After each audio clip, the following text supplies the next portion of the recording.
Assalaamu calaykum walaalayaal kusoo dhawaada darsigeena ee maanta darsigeena waxaan uga hadlaynaa waxa loo yaqaano timestamp markii la joogo SQL. Timestamp waa date-ka iyo waqtiga sida loogu isticmaalo SQL ama database-ka. Timestamp markii aan joogno waxaan isticmaalaynaa laba data types. mid oo time zone la'aan ah micnaheedu waxa waaye time zone la'aan waqtiga iyo meesha aad joogtid iyo date-ka waqtiga iyo meesha aad joogtid location-kaaga waxaan isticmaalaynaa markaas timestamp.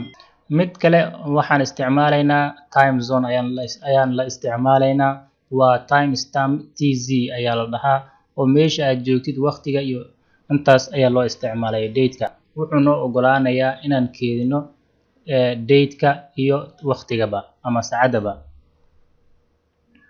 laakiin ma keedinayo wax time zone ah ma keedinayo oo data ama location-ka ah.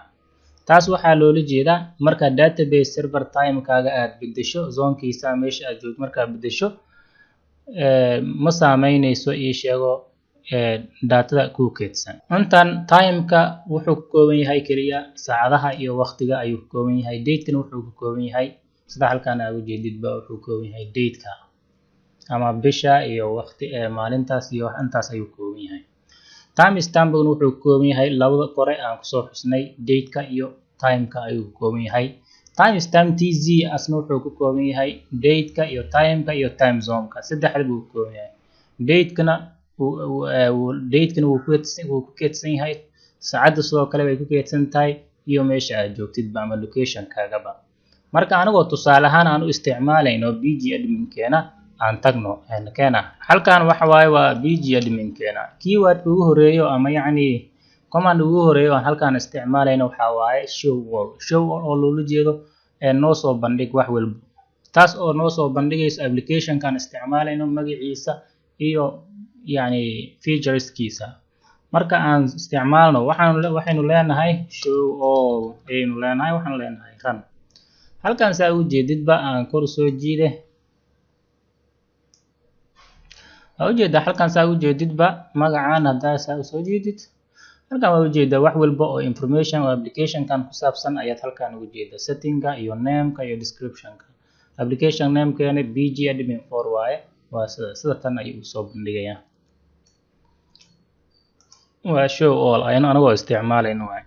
saan u ogaano current time zone-keena ama meesha aan joogno waqtigeeda saan u ogaano waxaan isticmaali karnaa sida tan oo waxaynu leenahay show noo soo bandhig ayaynu leenahay. maxaa soo bandhigaynaa time zone-keena inoo soo bandhigayaynu leenahay waxaan leenahay run.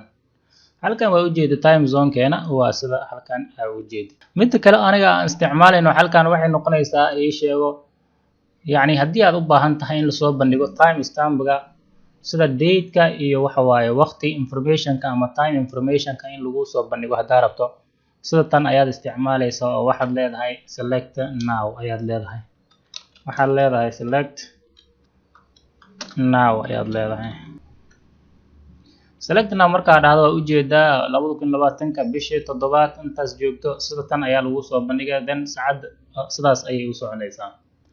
intan haddaa rabto sida aan horey soo sheegnayba intan haddaa rabto in lagu soo bandhigo as a string ama magaca ama alphabetically ama iyadoo loo akhrin karo haddaa rabto in lagu soo bandhigo si alphabetically ama caadi loogu akhrin karo haddaa rabto in lagu soo bandhigana waxaad isticmaalaysaa sida tan soo socota maadaama ay adag tahay dadka badi inay akhriyaan qaabkan iyadoo u qoran tahay.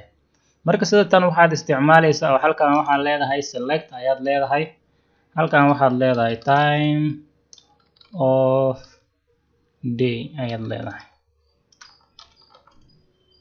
run ayaad leedahay. halkan marka waa ujeedaa waxaa lagu leeyahay waa maalin sabti ah July 4-keeda sida tan ayay usoo bandhigaysaa sida tan ayayna usoo bandhigaysaa wax walba iyadoo la akhrin karo caadi loo akhrin karo iyo time zone-kaadi wax walba sida tan ayay usoo bandhigaysaa.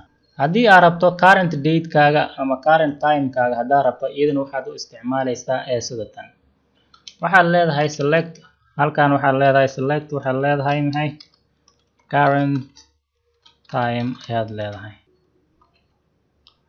select current time ayaad leedahay waa kana current time kaaga iyo wax walba sida tan ayay kugu soo bandhigaysaa